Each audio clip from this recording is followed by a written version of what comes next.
हम देख रहे हैं कि बाजार में जो तेजी है उसके पीछे अच्छी जो चीज़ रही है बैंकिंग फाइनेंशियल, वहाँ से अच्छा इंटरेस्ट आया है। आज भी हम देख रहे हैं कि बढ़िया बाइंग है क्योंकि जो अपडेट्स आ रहे हैं कंपनीज की तरफ से वो अच्छे हैं।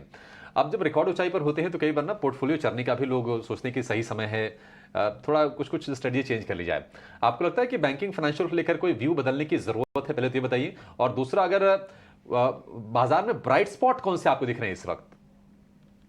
तो दो चीज है इसमें। बैंकिंग के बारे में मैं कहूंगा कि जो एक शिफ्ट हो रहा है बैंकिंग में, कि जो पिछले 5-10 साल से बैंकिंग सेक्टर चली है वो ज्यादातर रिटेल लेंडिंग पे चली है।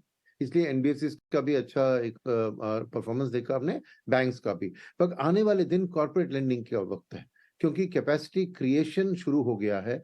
एक तरफ गवर्नमेंट के इंफ्रास्ट्रक्चर के थ्रू जो भी कंपनीज उनको सप्लाई करते हैं वो बोरो करते हैं बैंक से। सेकंड है ये पीएलआई स्कीम जो लॉन्च किया गया है, वहां पे नई कारखाने लग रहे हैं, तो वहां पे भी बहुत से कंपनियां उसको बैंक से बोरो करना पड़ रहा है। और तीसरी बात है कि डोमेस्टिकली कैपेसिटी यूटिलाइजेशन हमारा लॉन्ग टर्म एवरेज है 72%, अब 76% के आसपास पहुंच गया। तो कई सेक्टर्स जहां पे है 85-90% की कैपेसिटी ऑलरेडी यूज हो चुकी है। तो अगले 2-3 साल का टाइम फ्रेम देखेंगे तो शायद शॉर्टेज ऑफ कैपेसिटी बन सकते हैं। इसलिए उन कंपनियों, उन सेक्टरों में बहुत से कैपेसिटी क्रिएशन का एक एक्सपेक्टेशन है। तो ये तीन ड्राइवर्स है कैपेसिटी क्रिएशन के। जो आंकड़े आएंगे वो बहुत जबरदस्त आएंगे। और बैंक की लेंडिंग यहाँ पे बहुत की होता है, क्योंकि हर प्रोजेक्ट में करीबन 30-35% ही इक्विटी लगता है, 65-70% बैंक के बोरोइंग थ्रू।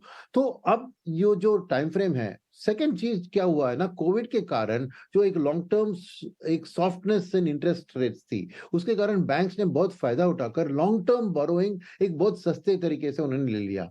तो अब क्या हो रहा है कि लेंडिंग का डिमांड डिपॉजिट के डिमांड से और तेजी से बढ़ रहा है। तो नेचुरली नेट इंटरेस्ट मार्जिन, जिसको कहते हैं निम, ये वाइडन होने की एक्सपेक्टेशन है। और इस चीज में बैंक्स को कैपिटल की कोई कमी नहीं है, क्योंकि आप देख रहे हैं कि एक तरफ गवर्नमेंट सपोर्ट है और दूसरी प्राइवेट सेक्टर बैंक में भी ये मर्जर जो हुआ है उनके कारण कैपिटल बहुत आसान से मिलता है उनको। सो हर कैपिटल को वो क्रेडिट डिपॉजिट रेशियो देखेंगे सब, और 70%, तो they can multiply 6 to 7 times of capital, वो एडिशनल डिपॉजिट्स उठाकर लेंड भी कर सकते हैं। तो सिचुएशन एक स्वीट स्पॉट है बैंकिंग के लिए। मानते हैं कि ये बात खरीदार ओपन में है, सबको पता है, तो कुछ हद तक डिस्काउंट हो चुके हैं। बट मेरे ख्याल में एक्चुअल ग्रोथ जो आएगा वो एक्सपेक्टेशन को बीट करेगा। तो बैंक्स से भी अभी भी इसी वैल्यूएशन पर आपको अच्छा रिटर्न बन सकता है। शायद इतना नहीं जितना कि 1 साल 1.5 साल पहले आपने किया और इतना बना, मगर healthy double digit return banking और फाइनेंशियल सर्विसेज से जरूर बन सकता है। मैं कहूंगा कि ये एक वो इन्वेस्टमेंट वर्दी सेक्टर अभी है। सेकंड, आपने पूछा कि कहाँ पे मेरे को एक अपसाइड बहुत बढ़िया दिख रहा है। मेरे को आज में दिख रहा है कंजम्पशन में। क्योंकि क्या हो गया था कि ये जो कैपेसिटी का माहौल था ना, मैंने कहा, उसके कारण इंफ्रा रिलेटेड स्टॉक्स में बहुत एक तेजी आ गई है। मानते हैं कि वो इंफ्रा रिलेटेड का नंबर्स अच्छे आएंगे और ये वैल्यूएशन जस्टिफाइड होंगे। मगर अलोकेशन ऑफ कैपिटल में क्या होता है कि एक तरफ जाता है तो किसी और तरफ गिरता है, और consumption suffered because of that.